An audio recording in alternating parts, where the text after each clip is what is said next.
కడప జిల్లా బద్వేల్ డివిజన్ పరిధిలోని కాసినాయన మండలం కత్తెరగండ్ల గ్రామ పంచాయతీ చెన్నవరం పాపిరెడ్డిపల్లె మధ్య గుర్తు తెలియని మహిళపై అత్యాచారం చేసి హత్య చేసినట్లు తెలుస్తోంది.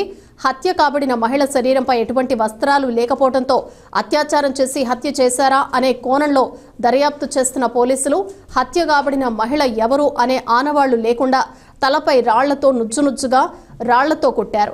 సుమారు ఆ మహిళకు 30 నుంచి 35 సంవత్సరాల వయసు ఉండవచ్చని అనుమానంగా ఉంది.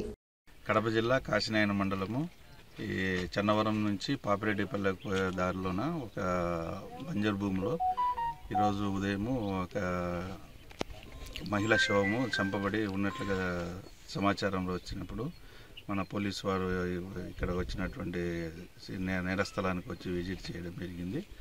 సో ఆమెను తలపైన రాయితో కొట్టి అట్లాగనే మొహం కనపడకుండా చేసి చంపడం జరిగింది. దీని విషయమై ప్రాథమికంగా పరిశీలిస్తే కనుక ఆమె శరీరం పైన ఉన్నటువంటి పుట్టుమచ్చ ఇది టాటూ ద్వారా ఆమె పేరు ఆమె భర్త పేరు నాజిల్ అని చెప్పేసి, ఆమె కరీమున్నిసా అని చెప్పేసి ఈమె చాపాడు మండలము కాదర్పల్లె గ్రామానికి చెందినటువంటి వాసిగా మనకు తెలుస్తుంది. ఇంకా ఫర్దర్ క్లారిఫికేషన్ కోసము వాళ్ళ పేరెంట్స్ను కూడా రమ్మని వచ్చి వాళ్ళ దాఖలు ఉన్నారు. ఇంకా దీంట్లో ఉన్నటువంటి ఆధారాల కోసమని తర్వాత ఇంకా దానికోసమని చెప్పని క్లూస్ టీమ్ను కూడా రప్పించడం జరిగింది.